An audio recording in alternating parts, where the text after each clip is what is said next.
Hi all, welcome to KIHRD online learning platform. ഇന്നത്തെ വീഡിയോയിൽ നമ്മൾ ഡിസ്കസ് ചെയ്യാൻ പോകുന്നത് ഒരു ബൈക്കിൽ അല്ലെങ്കിൽ ഒരു ടൂ വീലറിൽ എഞ്ചിൻ ഓയിലിൻ്റെ ഉപയോഗം എന്താണ്, മെയിൻ ആയിട്ടുള്ള ഉപയോഗം എന്താണ്, അതുപോലെ തന്നെ എഞ്ചിൻ ഓയിൽ വണ്ടിയിൽ ഇല്ല എന്നുണ്ടെങ്കിലും എഞ്ചിൻ ഓയിൽ കുറവ് വരുന്നു കഴിഞ്ഞാൽ വണ്ടിയിൽ മെയിനായിട്ടും എന്ത് കംപ്ലൈൻ്റ് ആണ് നമ്മുടെ ബൈക്കിൽ വരാൻ പോകുന്നത് എന്നുള്ളതാണ് നമ്മൾ ഇന്ന് ഡിസ്കസ് ചെയ്യാൻ പോകുന്നത്.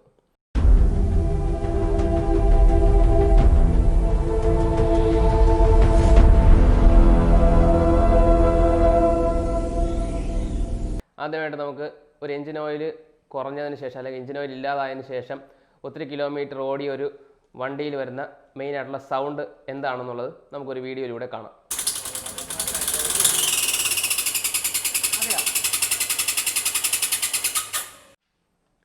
ഇപ്പോൾ ഈ കഴിഞ്ഞ വീഡിയോയിൽ നിങ്ങളൊരു സൗണ്ട് ശ്രദ്ധിച്ചിട്ടുണ്ടോ? സാധാരണ നമ്മൾ നോർമൽ ഒരു ടൂ വീലർ അല്ലെങ്കിൽ ഒരു വണ്ടിയിൽ കേൾക്കാത്തൊരു സൗണ്ട്, അതായത് രണ്ട് മെറ്റൽസ് തമ്മിൽ ഒരേന്നൊരു സൗണ്ട് കേട്ടു. ശരിക്കും നമ്മൾ എഞ്ചിൻ ഓയിൽ യൂസ് ചെയ്യുന്നത് ഇങ്ങനെയുള്ള സൗണ്ട് അവോയ്ഡ് ചെയ്യാനും സ്മൂത്ത് ആയിട്ടുള്ള മെറ്റൽസിൻ്റെ മൂവ്മെൻറ്റിനും വേണ്ടിയിട്ടാണ് നമ്മൾ എഞ്ചിൻ ഓയിലിന് ഒരു മെയിൻ പർപ്പസ് എന്ന് പറയുന്നത്. അപ്പോൾ എഞ്ചിൻ ഓയിൽ ഇല്ലാതെ വരുമ്പോഴത്തേക്കും മെറ്റലും തമ്മിൽ ഒരേന്നൊരു സൗണ്ട് കേൾക്കും.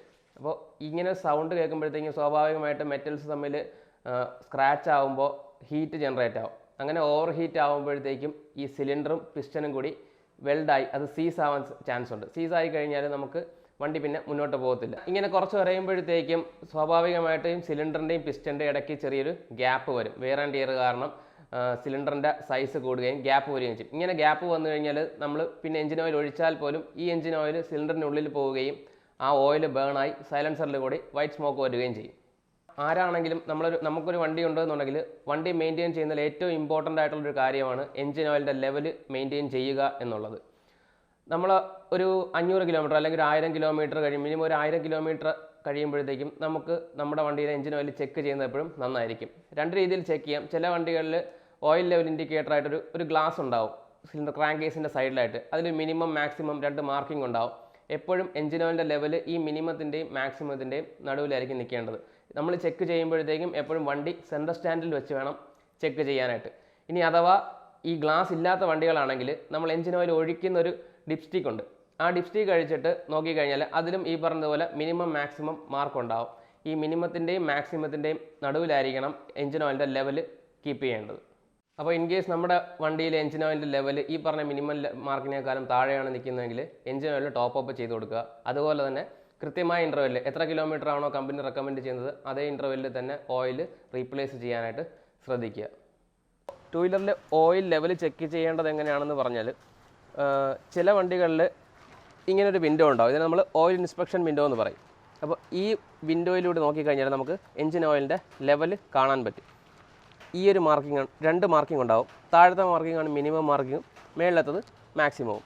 എപ്പോഴും നമ്മളുടെ ഓയിൽ ലെവൽ മിനിമത്തിനും മാക്സിമത്തിനും നടുവിലാണ് നിൽക്കേണ്ടത്. മാക്സിമത്തിനേക്കാളും കൂടാനും പാടില്ല, മിനിമത്തിൽ കുറയാനും പാടില്ല. ഇപ്പോൾ ഈ വണ്ടിയിൽ ഓൾമോസ്റ്റ് മിനിമം ഉണ്ട്, അതായത് ടോപ്പ് അപ്പ് ചെയ്യാൻ ടൈം ആയിട്ടുണ്ട്.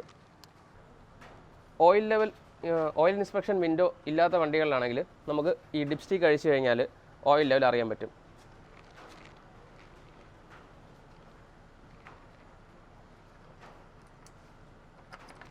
ഇതിനാണ് നമ്മൾ ഡിപ്സ്റ്റിക് എന്ന് പറയുന്നത്.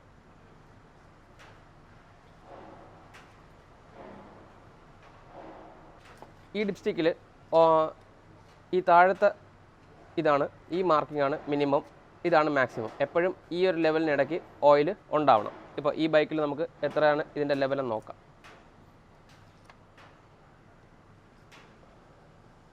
ഓക്കെ, ഇപ്പോൾ ഈ വണ്ടിയിൽ ജസ്റ്റ് മിനിമത്തിന് മേളിലായിട്ടാണ് ഓയിൽ ലെവൽ നിൽക്കുന്നത്.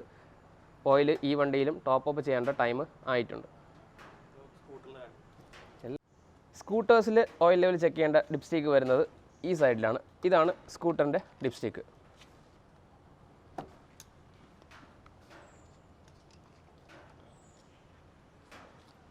ഇതിലെ മിനിമം ലെവൽ ഇതും മാക്സിമം ലെവൽ ഇതുമാണ്. ഓയിൽ ലെവൽ ഓൾമോസ്റ്റ് മാക്സിമത്തിന് തൊട്ട് താഴെ നിൽപ്പുണ്ട്. അപ്പോൾ ഇതിൽ ടോപ്പ് അപ്പ് ചേഞ്ച് ചെയ്യേണ്ട ടൈം ആയിട്ടില്ല. വീഡിയോ എല്ലാവർക്കും ഇഷ്ടമായെന്ന് വിശ്വസിക്കുന്നു. ഇഷ്ടമായെങ്കിൽ നമ്മുടെ ചാനൽ ലൈക്ക് ചെയ്യുക, സബ്സ്ക്രൈബ് ചെയ്യുക. മറ്റൊരു വീഡിയോയിൽ നമുക്ക് വീണ്ടും കാണാം. Thank you.